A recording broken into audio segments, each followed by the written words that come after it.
Hi, welcome to the Naturaleyedoctor community. My name's Dr. D, and today I'm going to talk to you about eye drops. A lot of people use eye drops, right? And I don't know if people are aware that they've actually got side effects if you choose the wrong one. Moisturizing eye drops. If you go to a pharmacy, there's a whole heap of them on the shelf. And how do you know which one is right for you? How do you know which one to get? The branding is so vivid that you'll just pick whichever has the brightest color or the cheapest price point.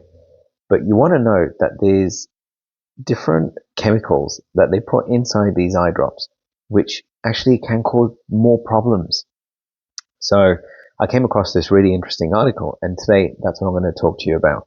It's a research paper that's done, and I'm going to pull up some information on that, and we'll work through it together. If you're new to the channel, please hit subscribe, like, and share this video.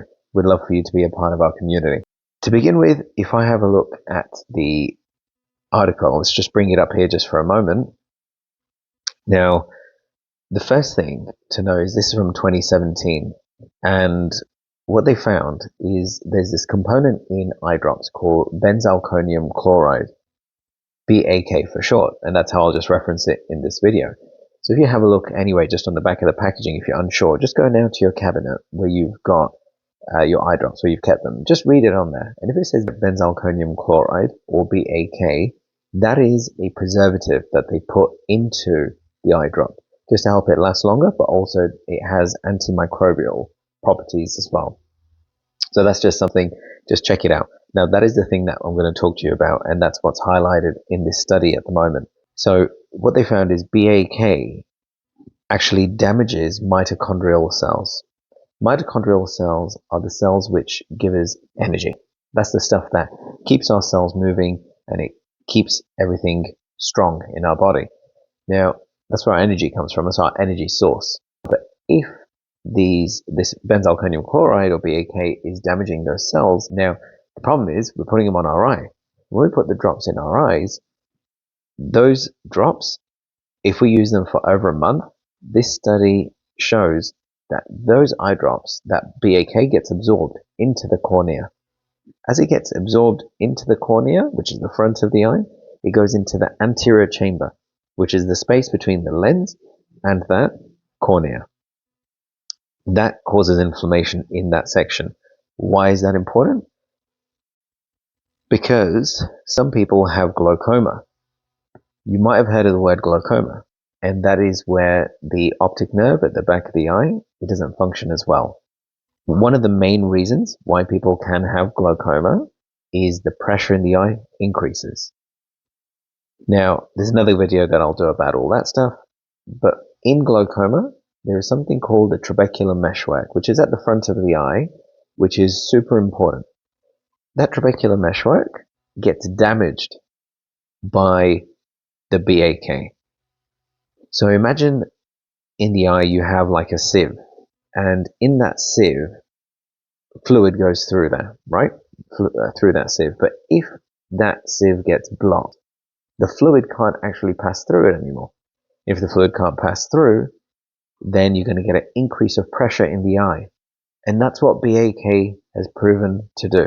So if you or anyone in your family have glaucoma, or you're at risk of glaucoma, or you have high eye pressures, then you've really got to avoid BAK in your eye drops. You really got to be careful of that. The next thing is that once those drops are used for over a month, they did a study on rats, and they found that that actually penetrated through to the back of the eye as well, and it affected the optic nerve. So affecting the optic nerve again is to do with glaucoma, but also other optic nerve related issues. So we've got to really be careful of this BAK. What they also found, some people have high mitochondrial function, and if they have that, it means that their body is good at resisting high eye pressures. So those of you who have glaucoma or a high chance of getting glaucoma, your mitochondria, you need to optimize them to allow them to function as good as possible, and that's going to reduce your rate of getting high eye pressures. How do you do that? Is certain food intake. I'll create a separate video for that, but just in a nutshell, anything with what they call high voltage foods, so your greens and your fruits, as much as you can have, increases that voltage across the cells. So as I mentioned before, If that trabecular meshwork gets blocked, then that pressure in the eye can increase. So you've got to watch out for this BAK. Also, the mechanism, though, is not fully understood, is what this research paper says. And I'm not sure if anything further has been done, but one thing they know for sure is that the toxicity increases. So anyone also who wears contact lenses, they sometimes get an adverse reaction to their contacts. So they could have been wearing contact lenses for years, and then suddenly that lens does not suit them anymore, even though it's the same lens.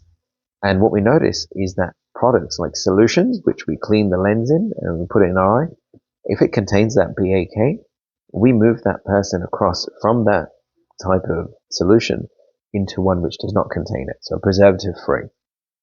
So the moral of this story is to try and choose something which is preservative-free for your eye drops and also for your contact lens solutions, if possible. That is the best way to look after your eyes. BAK, in a nutshell, is not good for you.